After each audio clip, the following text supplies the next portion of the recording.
안녕하세요, 여러분. 오늘은 함께 사는 부부가 독거노인보다 더 불행한 이유에 대해 이야기해 보려고 합니다. 많은 사람들이 노년을 혼자 사는 것보다 배우자와 함께하는 것이 더 행복할 거라고 생각하지만 현실은 꼭 그렇지만은 않습니다. 오히려 함께 살면서 갈등이 커지고 서로에게 상처를 주는 경우도 많습니다. 왜 이런 일이 벌어질까요? 그리고 어떻게 하면 이런 불행을 피할 수 있을까요? 오늘 이 시간 함께 고민해 보겠습니다. 끝까지 함께 해주시고 구독과 좋아요, 알림 설정도 부탁드립니다. 첫째, 대화가 단절된 부부. 오랜 세월을 함께 살다 보면 대화가 점점 줄어들고 결국에는 거의 하지 않게 되는 경우가 많습니다. 예를 들면 하루 종일 같은 공간에 있으면서도 필요한 말만 하고 감정적인 교류가 전혀 없는 경우가 있죠. 이런 부부는 사실상 서로 다른 삶을 살고 있는 것과 다름없습니다. 대화가 줄어들수록 서로의 생각을 이해하지 못하게 되고 오해와 갈등이 쌓이기 마련입니다.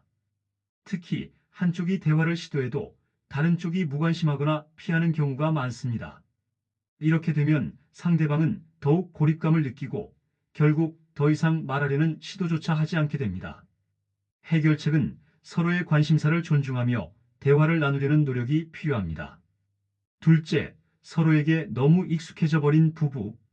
함께하는 시간이 길어질수록 상대방이 당연한 존재가 되어버립니다. 처음에는 작은 배려에도 감동했던 부부가 시간이 지나면서 서로를 당연하게 여기고 고마운 마음조차 사라지는 경우가 있습니다. 결혼 초반에는 고마워라는 말을 자주 하던 부부도 시간이 지나면서 표현을 생략하는 경우가 많죠. 예를 들면 아침에 준비된 밥상에 당연하다는 듯 앉아서 식사를 하고 설거지는 늘 한 사람이 도맡아 한다면 불만이 쌓이기 마련입니다. 이러다 보면 상대방의 존재를 소중히 여기지 못하게 되고 점점 불만이 쌓이게 됩니다. 해결책은 꾸준히 감사의 표현을 하고 작은 이벤트라도 준비하여 서로에게 특별한 존재임을 인식시키는 것입니다. 셋째, 역할 분담으로 인한 갈등. 부부가 함께 살다 보면 집안일, 경제적 부담, 육아 등 다양한 역할 분담이 필요합니다. 하지만 역할이 고정되거나 한쪽으로만 부담이 쏠리게 되면 갈등이 생기기 쉽습니다. 특히 맞벌이 부부의 경우 더욱 그렇습니다. 예를 들면 한 사람이 집안일을 도맡아 하고 다른 사람은 전혀 도와주지 않는 경우 또는 경제적 책임이 한쪽에게만 과중하게 부과되는 경우가 있습니다. 처음에는 참을 수 있는 부분이라도 시간이 지날수록 불만이 누적되면서 결국 감정의 골이 깊어질 수 있습니다. 해결책은 서로의 역할을 조정하고 균형을 맞추기 위해 정기적으로 대화를 나누는 것입니다. 넷째, 정서적인 거리감. 부부가 함께 살지만 정서적으로는 멀어진 경우가 많습니다. 예를 들면 한쪽은 대화를 원하지만 다른 쪽은 관심이 없거나 피하는 경우가 그렇습니다. 이렇게 되면 한 사람은 점점 더 외로움을 느끼게 되고 결국 불행해질 수밖에 없습니다. 서로의 존재가 점점 무감각해지고 감정을 공유하지 않게 되면 부부 사이에 벽이 생깁니다. 해결책은 상대방의 감정을 이해하고 서로의 마음을 공유하는 시간을 갖는 것입니다. 다섯째, 개인 시간이 없는 부부. 부부가 항상 함께 있는 것이 반드시 좋은 것은 아닙니다. 오히려 개인적인 시간을 갖지 못하면 서로에게 피로감을 느낄 수 있습니다. 하루 종일 같은 공간에서 생활하며 모든 것을 공유하다 보면 서로의 존재가 익숙해지고 지루함을 느낄 수도 있습니다. 예를 들면 배우자가 자신만의 취미를 갖거나 친구를 만나는 것조차 불편해하는 경우가 있습니다. 이는 상대방에게 감정적인 부담을 줄 수 있으며 궁극적으로 관계의 질을 떨어뜨리는 요인이 됩니다. 또한 모든 활동을 함께 하려고 하다 보면 개개인의 개성과 성장 기회가 줄어들게 됩니다. 서로 모든 것을 함께 해야 한다는 강박관념을 가지면 오히려 피곤해질 수 있습니다. 해결책은 서로의 독립적인 시간을 보장하고 각자의 취미나 인간관계를 유지하는 것입니다. 여섯째, 경제적 문제로 인한 갈등. 부부 생활에서 경제적 문제는 가장 큰 갈등 요소 중 하나입니다. 금전적인 부분에서 의견이 맞지 않으면 감정적인 거리감이 생기기 쉽습니다. 한 사람이 지나치게 소비를 하거나 반대로 지나치게 절약하려 하면 문제가 생깁니다. 예를 들면 한쪽은 현재의 즐거움을 위해 돈을 쓰고 싶어 하지만 다른 한쪽은 미래를 위해 저축을 해야 한다고 주장하는 경우입니다.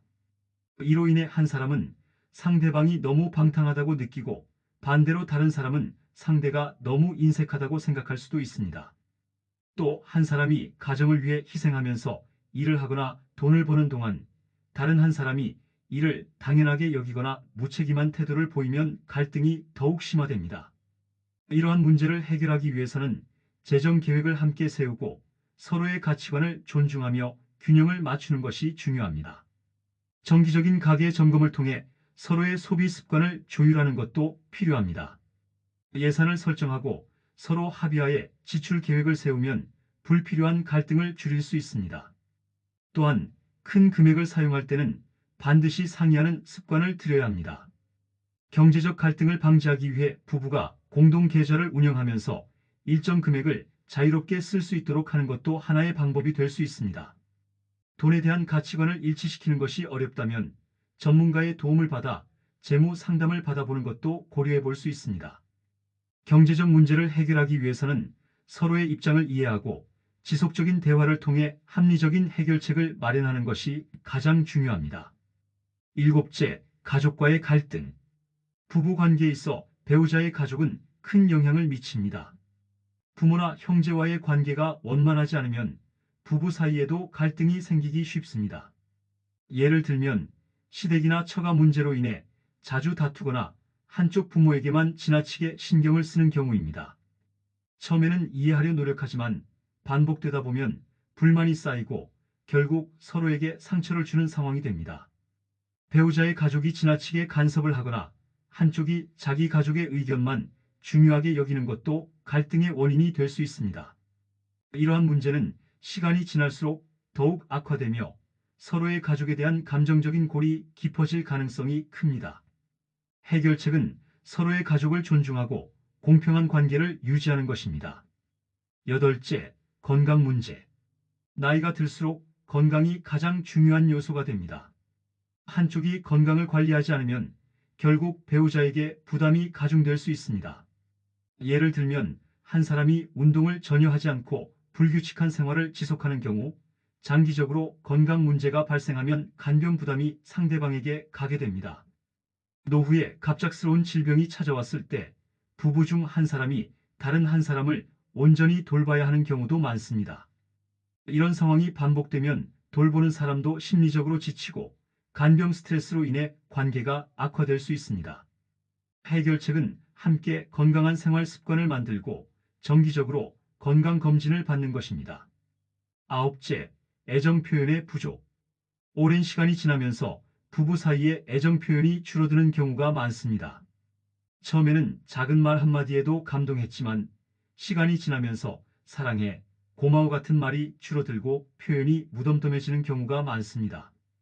예를 들면 결혼 초반에는 서로에게 애정 어린 손길을 주고받았지만 이제는 그냥 같은 공간에 있는 것만으로 만족하는 경우입니다. 또한 스킨십이 줄어들고 서로를 위한 배려가 사라지면서 부부 관계의 온기가 점점 식어가는 경우도 많습니다. 이렇게 되면 부부 중 한 사람 또는 양쪽 모두 외로움을 느끼게 되고 그 감정이 쌓이면 결국 정서적 거리감이 형성될 수 있습니다.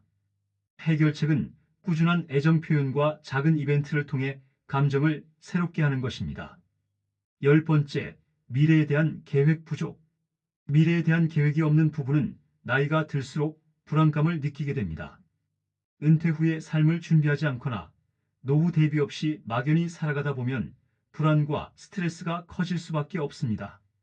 예를 들면 젊을 때는 돈을 모으거나 은퇴 후에 계획을 세우지 않다가 나중에 경제적 어려움을 겪는 경우입니다.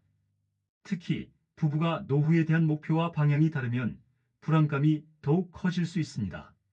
한 사람은 여행을 다니며 여유로운 생활을 원하지만 다른 한 사람은 절약하며 조용히 지내기를 원할 수도 있습니다. 해결책은 은퇴 후의 계획을 함께 세우고 서로의 꿈과 목표를 공유하는 것입니다. 지금까지 함께 사는 부부가 독거노인보다 더 불행해지는 이유와 그 해결책에 대해 살펴봤습니다. 부부 생활이 단순히 함께 사는 것만으로 행복을 보장하지 않는다는 점을 알 수 있었죠. 첫째, 대화가 단절되면 관계가 멀어지게 됩니다. 서로의 관심사를 공유하고 꾸준한 소통을 유지하는 것이 중요합니다. 둘째, 지나치게 익숙해지면 상대방의 소중함을 잊게 됩니다. 감사와 배려를 지속적으로 표현해야 합니다. 셋째, 역할 분담이 불공평하면 갈등이 커집니다. 서로의 역할을 조정하고 협력하는 태도가 필요합니다. 넷째, 정서적인 거리감이 생기면 외로움이 커집니다. 감정을 공유하는 시간을 늘리고 정서적 교감을 나누는 것이 중요합니다. 다섯째, 개인 시간이 부족하면 서로 피로감을 느낄 수 있습니다. 각자의 공간을 존중하고 독립적인 활동을 보장해야 합니다. 여섯째, 경제적인 문제는 부부 사이에 큰 갈등을 초래합니다. 재정 관리를 함께하고 투명한 소통을 유지하는 것이 필요합니다. 일곱째, 가족과의 관계가 원만하지 않으면 부부 사이에도 영향을 미칩니다. 배우자의 가족을 존중하고 적절한 균형을 맞추는 것이 중요합니다. 여덟째, 건강을 소홀히 하면 부부 모두에게 부담이 됩니다.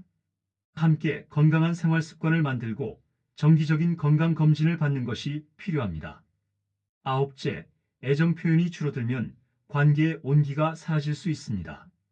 꾸준한 애정 표현과 배려를 실천하는 것이 중요합니다. 열 번째, 미래에 대한 계획이 없으면 불안감이 커집니다. 은퇴 후의 삶을 함께 계획하고 안정적인 노후를 준비하는 것이 필요합니다. 이처럼 부부 생활에서 행복을 유지하려면 서로를 존중하고 배려하는 태도가 필수적입니다. 오늘 내용이 도움이 되셨다면 구독과 좋아요, 알림 설정 꼭 부탁드립니다. 앞으로도 유익한 내용으로 찾아올게요.